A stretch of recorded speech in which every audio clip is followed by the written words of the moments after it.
Just ahead on One Detroit. It's Mental Health Awareness Month. We'll talk about eliminating the stigma around mental illness in the African American community. Also coming up, a future of work report on a Michigan company that's making major advances in the medical device industry. Plus, in our AAPI Stories Series, an MSU grad reminisces with her former student advisor about how a student organization on campus inspired her activism. And we'll have some ideas on how you can spend this weekend in Metro Detroit. It's all coming up next on One Detroit. From Delta Faucets to Behr Paint, Masco Corporation is proud to deliver products that enhance the way consumers all over the world experience and enjoy their living spaces. Masco, serving Michigan communities since 1929. Support for this program is provided by the Cynthia and Edsel Ford Fund for Journalism at Detroit Public TV, the Kresge Foundation. The DTE Foundation is a proud sponsor of Detroit Public TV, among the state's largest foundations committed to Michigan-focused giving. We support organizations that are doing exceptional work in our state. Visit dtefoundation.com to learn more.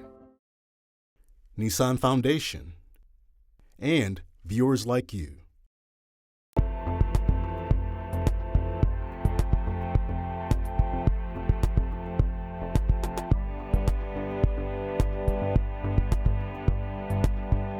Just ahead on this week's One Detroit. Our Future of Work series looks at a Michigan company that is helping restore independence to people with physical limitations.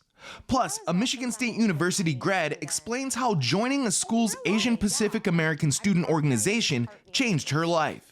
And Peter Worf and Cecilia Sharp of 90.9 WRCJ share details on some activities and events coming up in Metro Detroit this weekend and beyond. But first up, May is Mental Health Awareness Month. It's time to check in on your mental well-being. One Detroit contributor and American Black Journal host, Stephen Henderson, spoke with representatives from two nonprofits that provide behavioral health services. They talked about the stigma surrounding mental illness, especially in communities of color, and the increase in mental health challenges among young people during the COVID pandemic.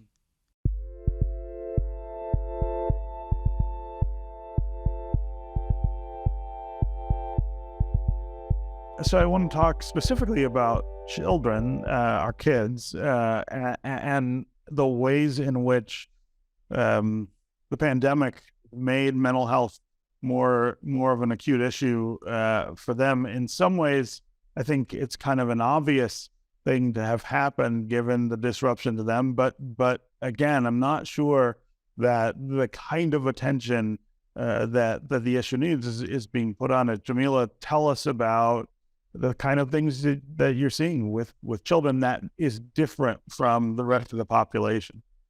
I think one of the things that we're seeing here at Judson Center, as we're providing services to our community members, and we also provide services in the schools, is this disruption in regards to development. So one of the things we have to remember is that as some of our younger kids, even kindergarten and younger, were starting their development in school, they were isolated. And part of child development is peer-to-peer interaction. And so one, we're seeing as the kids are returning to school, their sensory issues, they're overly, since there's an overabundance of this interaction of individuals that they weren't accustomed to, which is then causing them to have a reaction and behavior, which in some instances may look like negative behavior, but it's really anxiety. It's really this impact of being thrust into an environment that they did not really have the chance to step into in a traditional way. So that's at our elementary, younger age. As the kids get older, grief and trauma, there's a delay in that process. So you're in shock, and now those symptoms of grief are presenting themselves, where there is a higher rate of suicidal ideation, a higher rate of depression. I'm getting referrals every day, and the ages are getting younger and younger for kids who are experiencing those intrusive thoughts and those internal responses to stress. Now, as at a later time, but the loss and grief that they were experiencing was a year or a year and a half ago. Yeah. So I want to talk about how we know and how individuals know when they should be seeking help, when they're having, the kind of problem that a professional care environment would help with. But I also want to talk about that in the context of our community, the African American community, where there is still a bit of a stigma, associated with mental health care, and the idea of raising your hand and saying you're having a hard time. What should we be looking for, and how do we get people to engage, Jamila? I think the first key is that mental health services is not for a specific community or a specific diagnosis. Most individuals have a mental health benefit for their insurance, and that means that it's accessible to all. So I think there's a misconception around when to seek services. Our role is when people come in is to determine what level of care they need based on what they've experienced. So that's the first step, taking away the stigma of you have to have a particular type of severity in order to receive mental health services, which could consist of therapy as well as medication, as well as support services, case management services, things like that. So one, what those services entail, and that it's accessible to all. I think one thing that is a key to look for, specifically in our community, is that if you begin to disengage even more and you find yourself exhausted more than usual, if you are having what I stated, those intrusive thoughts, just random thoughts coming through your mind, don't ignore those.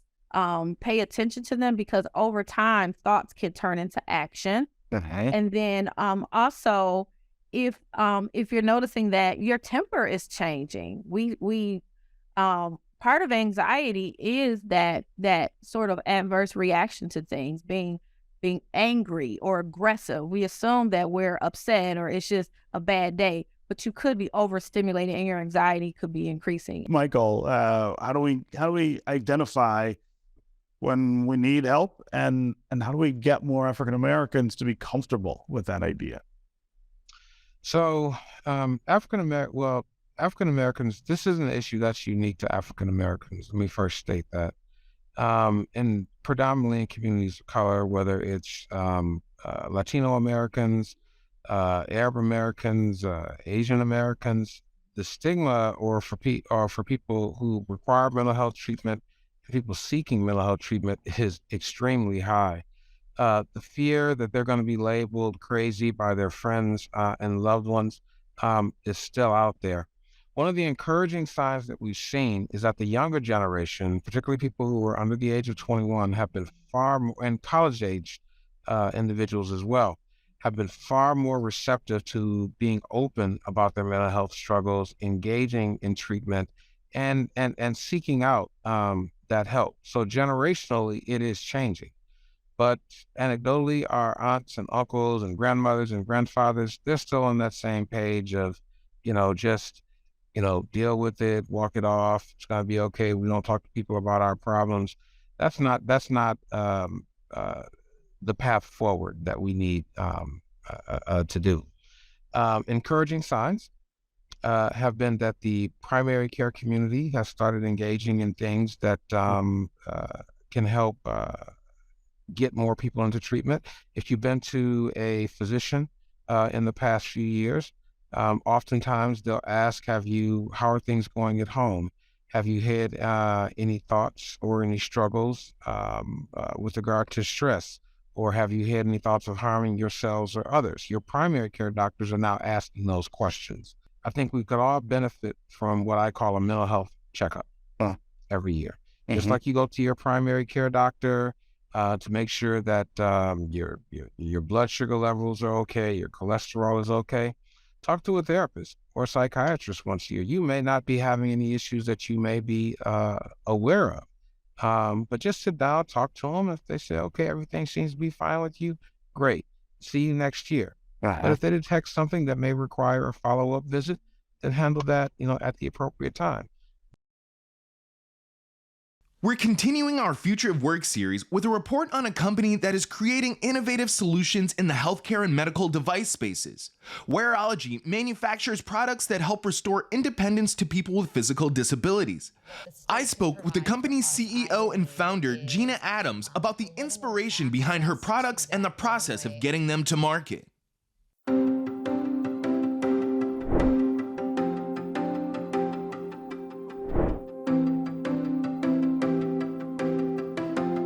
My Future of Work conversation with Dan Radomski, the founder of Michigan's only manufactured product incubator, Centropolis Accelerator, I wanted to talk to a company they had worked with in healthcare, because this is a sector that will need to grow its workforce and innovate to meet the needs of a large and aging Michigan population. So Dan suggested I talk to Gina Adams, CEO of Wareologie, who's an innovator in the healthcare space who first found success with buttons-to-button magnetic adapter set, a no-sew solution for converting shirt buttons into magnetic closures. What was the initial inspiration behind buttons to button? Where did this idea come from? Thank you for asking. Yeah, my stepfather was struggling with Parkinson's, and there's a ripple effect on caregivers such as my mom. And so it's not only that physical impact, but the emotional toll it takes when you have somebody, as you know, my stepfather was a PhD engineer, and so to lose any sense of independence, he was, the rock of the family, and so to take one activity that he could regain and do independently, that really impacts a person's emotional well-being, and so that's really the impetus behind it. With the success of Buttons to Button, Gina has introduced another product, portable parallel bars for physical therapy, a mobile therapy solution on wheels that delivers physical therapy treatment safely. But getting it into the hands of the people who need it the most poses challenges that, if addressed, could give other Michigan healthcare product companies an edge in the global healthcare market. Do you think that there's something that could be done there to make the on-ramp to getting a product manufactured for a small company easier? We're in what they call the valley, right? You have the idea, you have to put a lot of money into that to get it through the development phase, the prototype phase, and then when you move into commercialization, everything takes on a whole new, I would say, cost. Right. Yep. So, what the state could provide for us, I believe, is a little more access to that runway of how do you get your product commercialized and into the market. You can't do it alone. The windows are pretty tight because of the networks. I've been to the doctor over 8 times getting all of my vaccines, like hepatitis and typhoid and all of these things, so that I could actually walk into a hospital and service the hospital as a vendor. Right. So there's a lot of these hoops that I feel, while they are there, and the protocols are important because you need safety in place, but for medical devices where we're really trying to revolutionize people's health, it would be great if there was an incubator that kind of supported that space. Something to help navigate the process overall. Yeah. I mean, I was at a conference and we're there with large global medical wholesale suppliers, and getting a foot in the door is not always easy. As you're going through this journey, as you're developing these products, as you're building this company, you stayed here in Michigan. Well, we're based here in Southeast Michigan and have incredible access to world-class manufacturing, and there's no better place to develop a product, in my opinion. The opportunity to create jobs here in our home state is really important to us. And because we are committed to helping people with disabilities, we were excited to also partner with not only our manufacturers, but down to the people that kit our products. So the first product, Buttons to Button, actually kitted by people with disabilities as a form of job creation. It's great to have the opportunity to collaborate directly with your manufacturers so that we are building together. There's a lot of lessons learned along the way, and to take a product from a prototype that's 3D printed into a commercialized product is a huge leap. And so working here with incredible manufacturers has really helped expedite the process versus I can't imagine the cost of going overseas. Whether they're in a bed or they're in a wheelchair and standing up, now you have something that is structurally... In the next 5 years, what do you hope for the future of work at your company? You know, the next 5 years are going to be so exciting because we know that we have sales verticals within the VA. We have hospitals that have given us the thumbs up. They have use for it. It's a matter of going through those protocols. So if we can help people get standing sooner and safer, we're going to be in a great spot. And for more of our Future of Work reports, head to onedetroitpbs.org. Let's turn now to Asian American and Pacific Islander Heritage Month. One Detroit's AAPI Stories Series continues with the story of Brenda Hu, a 2015 graduate of Michigan State University. Recently, she reunited on campus with her former student advisor, Megan Kozar, to talk about how they met and how membership in the Asian Pacific American Student Organization opened Brenda's eyes to her identity and inspired her activism.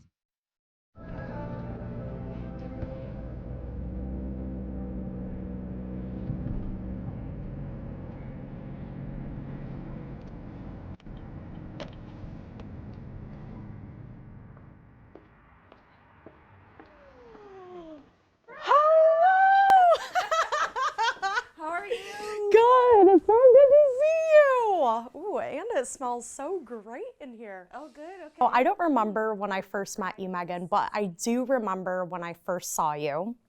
And I think I was a senior in high school at Okemos High School. And because Okemos High School was in the East Lansing area, I always went to Michigan State to kind of, check out what was going on. And I had some friends that said, hey, Brenda, check out the Asian Pacific American Student Organization. We have this general body meeting where people come gather. It's very social. There's often food, drinks. And I said, you had me at food, but I'll show up. And I remember it was like in this room, actually, that I saw you.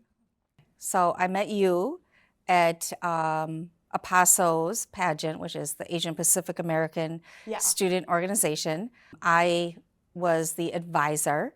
And that event was an opportunity for students within APASO and their affiliate organizations to just celebrate Asian American identity through awareness, through talent.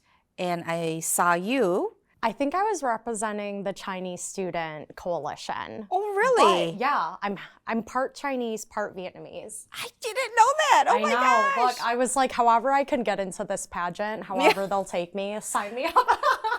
So, and you ended up winning. Yes. Which is exciting. Honestly remarkable. I don't know how I did it. I think I always thought that I had to be Asian or that I had to be American. I don't think I ever realized that I could be both.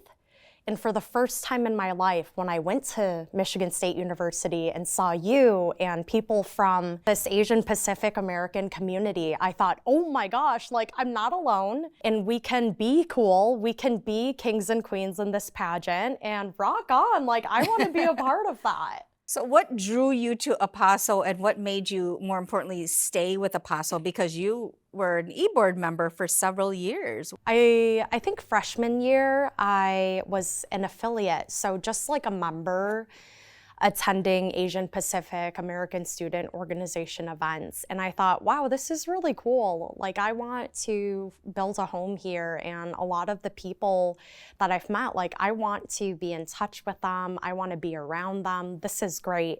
I think that was also around the time when I was really establishing who I was as a person, my identity as an Asian American, as a college student, as the daughter of, my parents and as a college, all the things. And I thought, how can I get more involved in an advocacy way, but also in a programming way too.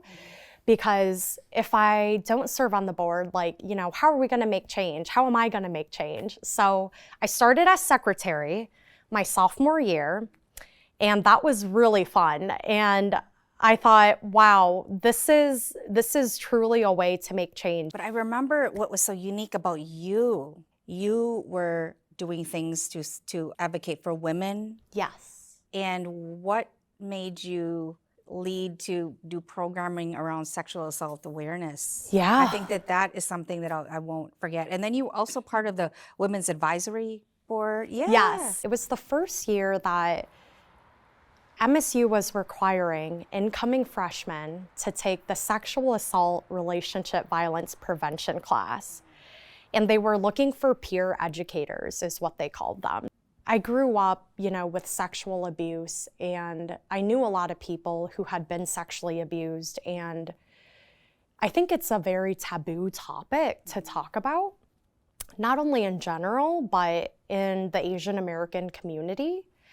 And I'm passionate about this. Like, I have this opportunity to connect with other students who you know, might be going through the same things as me. And now I get to help them know that they're not alone. And I thought that that was so important.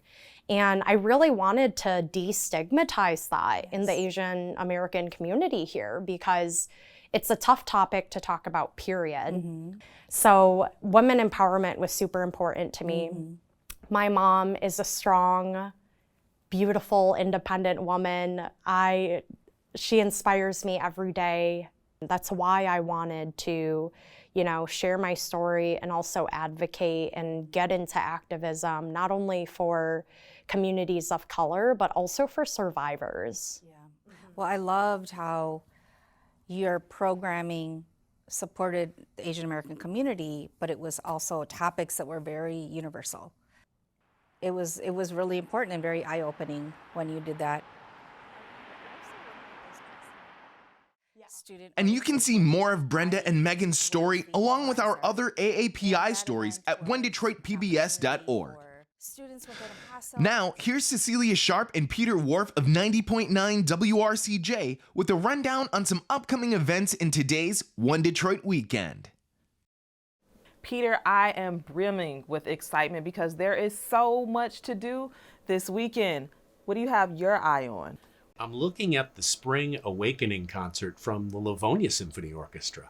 Saturday, May 13th, beginning at 4 p.m. Enjoy the sounds of the LSO, the Livonia Symphony and Concert, featuring excerpts from Stravinsky's Firebird Suite, Rossini's Cinderella Overture, and Alexander Glazanov's Concerto for Alto Saxophone, with special guest, saxophonist Dr. Ricardo Selva. This program makes for a fine afternoon. It's happening at the Lewis Schmidt Auditorium inside of Clarenceville High School. If you are a fan of the Madagascar movie, well, you definitely want to move it to the Fox Theater to see Madagascar live. See all of your favorite characters in an action-packed adventure. It's a production the whole family will love. So Peter, I really loved King Julian from the Madagascar movie. Who is your favorite character? Oh, it's got to be those crazy penguins. They were always trying to make an escape. Yeah, they're awesome. Plotting those plans. On Sunday night, starting at 7, the Scarab Club is wrapping up their concert with Barber and Bates, chamber music at the Scarab Club. Baritone John Dougherty will perform Samuel Barber's stunningly beautiful Dover Beach and Il Tramonto by Respighi. And you'll be treated to an innovative work by composer Mason Bates, Life of Birds, for violin, flute, clarinet, and cello. I got a little historical fact for you, Peter. Did you know that the Scarab Club was built in 1928, designed by one of the club members? And it definitely, you know, to me, has a really charming yet mysterious quality about it. So, Peter, what else can people check out this weekend? Well, people can check out the Blue Llama Jazz Club in Ann Arbor on May 13th. Their multifaceted Detroit native instrumentalist, vocalist, and composer King Alexander blends jazz, gospel, R&B, and hip-hop elements into his own unique style. Peter, you always have a little nugget tucked under your cap. So, you know the saying, April showers bring May flowers. That's exactly right. And in the case of this next event, April showers bring May floral cocktails. Stop by the Grosse Pointe War Memorial on Thursday, May 18th at 7 p.m. to learn about floral liqueurs and channel your inner mixologist. The class includes a combination of history and stories, technique instruction, and hands-on making of cocktails, plus sampling, of course. Peter, we should definitely sign up for that class, and maybe we can host our own event with mocktails, of course. Sips and Sounds with C Sharp and Peter Wharf. There's always so much to do around the city. Here's more of what's happening ahead.